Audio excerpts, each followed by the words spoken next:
اللہ اکبر اللہ اکبر۔ اعوذ باللہ من الشیطان الرجیم، بسم اللہ الرحمن الرحیم۔ السلام علیکم ورحمۃ اللہ وبرکاتہ۔ دوستو، آج میں آپ کو ایک سچا واقعہ بتانے لگا ہوں کہ حج کے لیے جاتے ہوئے راستے میں ایک شخص فوت ہو گیا۔ جب اسے قبر میں دفنانے لگے تو ایک خوفناک کالا سانپ اس قبر میں آ گیا۔ پھر دوسری قبر کھودی گئی تو اس میں بھی وہ سانپ آ گیا۔ پھر تیسری قبر کھودی گئی، اس میں بھی وہ خوفناک کالا سانپ آ گیا۔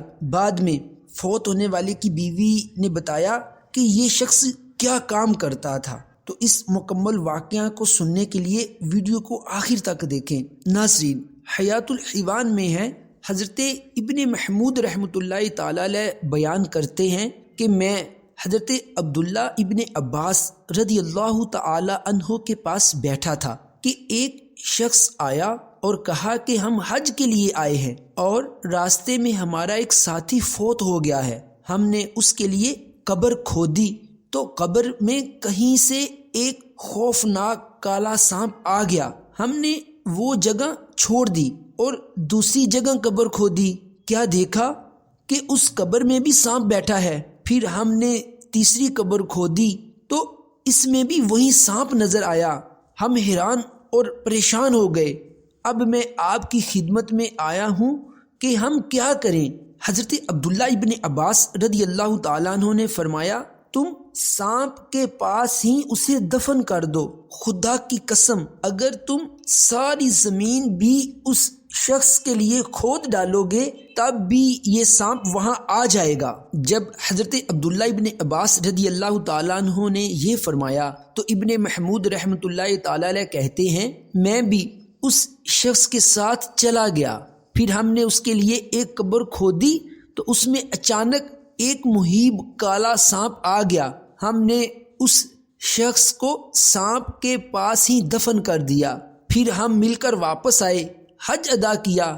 حج ادا کرنے کے بعد واپسی پر میں اس کے گھر گیا، اس کے لواحقین کے ساتھ تعزیت کی اور اس کی بیوی کو قبر کے حالات بتائے۔ میں نے مرنے والی کی بیوی سے پوچھا کہ تمہارا شوہر کیا کام کرتا تھا؟ تو اس کی بیوی نے بتایا کہ وہ آٹے کا سوداگر تھا اور آٹے میں لکڑی کا برادہ ملا کر بیچا کرتا تھا۔ ناظرین، اس واقعے سے پتہ چلا کہ جو کھانے کی اشیاء میں ملاوٹ کرتے ہیں وہ عذاب قبر میں مبتلا ہوں گے۔ افسوس کہ اس وقت پاکستان میں کھانے پینے کی اشیاء میں شاید ہی کوئی چیز خالص ملے۔ چینی، آٹا، گھی، دالیں، مسالہ جات، حتیٰ کہ دودھ میں ملاوٹ عام سی بات ہے۔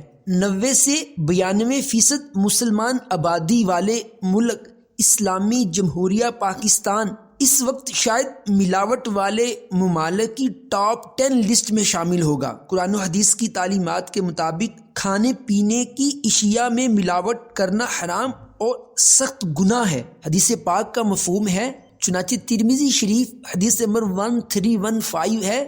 حضرت ابو ہریرہ رضی اللہ تعالیٰ عنہ روایت کرتے ہیں کہ اللہ کے نبی صلی اللہ تعالی علیہ وآلہ وسلم نے ارشاد فرمایا، جو دھوکہ دے وہ ہم میں سے نہیں۔ اللہ تعالی ہم سب کو ہدایت عطا فرمائے اور صراط مستقیم پر چلنے کی توفیق عطا فرمائے۔